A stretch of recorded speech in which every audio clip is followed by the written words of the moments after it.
Ukraine says it carried out large-scale drone attacks on multiple air bases, including some thousands of miles inside Russia. It says Operation Spiderweb caused $7 billion in damage. A Ukrainian military source said multiple combat planes were destroyed in the attack. Russia has confirmed there was an attack, but is giving few details. CNN's Sebastian Shukla is following the developments for us. Sebastian, what are you learning about this attack?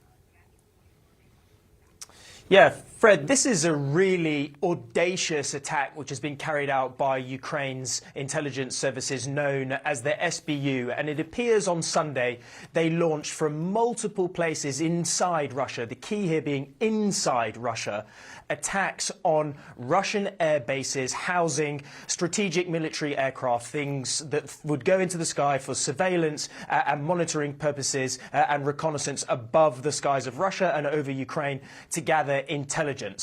What the Ukrainians are saying is that this has been a highly coordinated attack with swarms of drones attacking these Russian air bases all at the same time. And those videos that have been coming out on social media show the devastation and damage that has been wrought on these aircraft, many of them on the tarmac there. There's one in particular, I don't know if we're able to show it. You can see a first-person view, from the drone that shows these planes and drones hitting these planes on airfields or in airfields inside Russia. It is a truly astonishing attack because what the Ukrainians have managed to do is damage some 40 aircraft, as you say, left billions of dollars of damage here for the Russians. And most surprisingly, these have taken place not on the borderlands or the areas of Ukraine where the fighting is going on. One of these, in particular, Irkutsk, is in Siberia. That's 4,000 kilometers away from Ukraine. And so this talks to a much broader,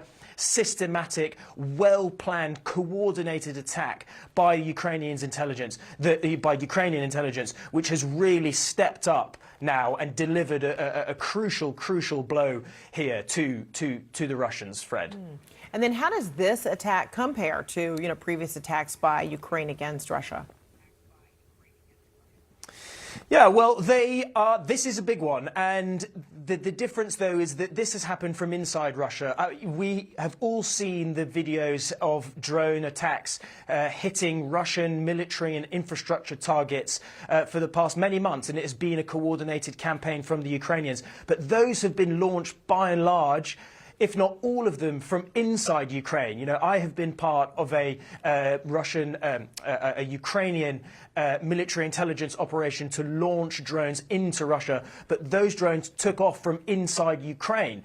So this marks a major change. We've also seen the Ukrainians been able to push back the Russian Navy in the Black Sea, which has also allowed them to protect their coastline, the Ukrainians to protect their coastline and attacks coming from sea into Ukraine. But this coming from inside Russia is a real game changer, and it will send a message to the Kremlin, Fred, that our operations now are becoming more sophisticated. We have the equipment, we have the hardware, we have the military know-how, and crucially here, we have the intelligence that allows us to operate inside the Russian Federation. And all of this coming at a time, Fred, where the Russians and the Ukrainians are due to meet tomorrow in Turkey to try to hash out or at least make some sort of progress towards bringing into act a ceasefire to stop the fighting in Ukraine, which was supposed to be and is hopefully going to lead to finally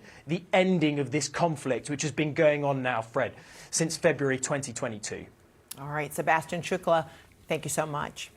All right, let's bring in Jill Doherty right now. She's a CNN contributor, former CNN bureau chief for Moscow, and adjunct professor at Georgetown University.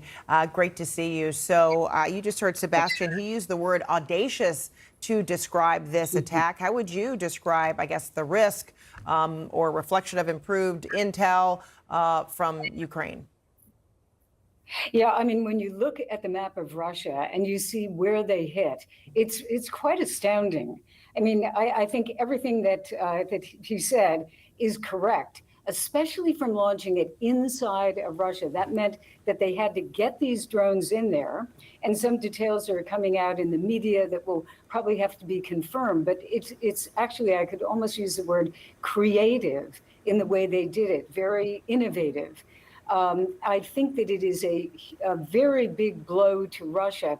If you have 40 planes, and these are bombers and intelligence planes, et cetera, that is really huge. And I think also, you have to, again, put it in context. Tomorrow, both sides will be meeting in Istanbul. And this attack comes just days after Russia launched the biggest attack on Ukraine since the war began. I mean, they had drones and ballistic missiles. So we have enormously, increased fighting right now. I was talking to a friend of mine who is Russian, talking to a relative in Moscow, and saying that even the psychological effect of this is quite big, because that friend in Moscow was saying, the war has come to Moscow. It's no longer something that's far away in Ukraine. It is now striking the homeland, and thousands of kilometers and miles into the homeland. It's really significant. And this is happening on, the eve, loosely speaking, of what is supposed to be continued peace talks involving Ukraine and Russia, this time in Turkey again. So might this impact that? Well, it probably will, because of the, again, audacity of this attack. But it's very hard to say where those talks are going to go, because the Ukrainians have set out their position and what they think, ceasefire first, and then a long-term solution to the conflict. The Russians have yet to really be precise, but we pretty much know what they're going to say. It's not the ceasefire first. It's this, root causes, as they call it. And what they want is all of Ukraine, essentially. I mean, they want to neuter Ukraine.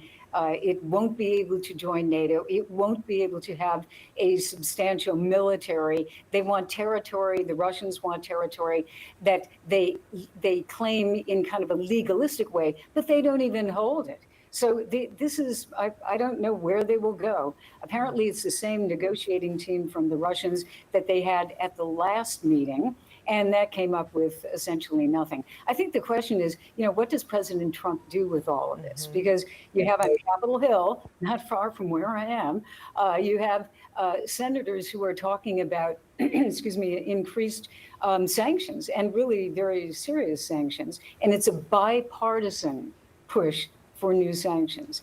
But the question is, will President Trump do that?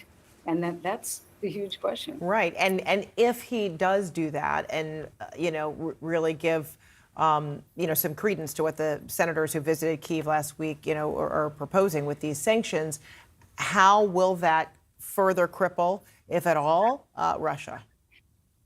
I think if they did what they're talking about, which are called secondary sanctions, in other words, other countries that would buy energy, oil, gas, et cetera, from Russia would be sanctioned. Now, who are those countries? China and India, primarily. That could really hurt Russia. Right now, it's hard to imagine this, but the entire economy of Russia is now militarized. It is everything for the fight.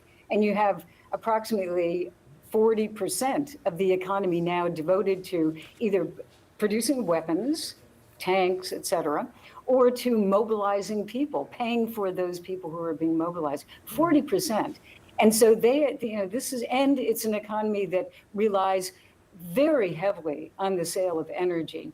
So this is very serious, and the economy is surviving, but it's increasingly being affected by these sanctions. So the new ones could really hurt if they are carried out in coordination with the Europeans, and of course, if President Trump were to really, do it. All right, Jill Doherty, great to see you. Thank you so much.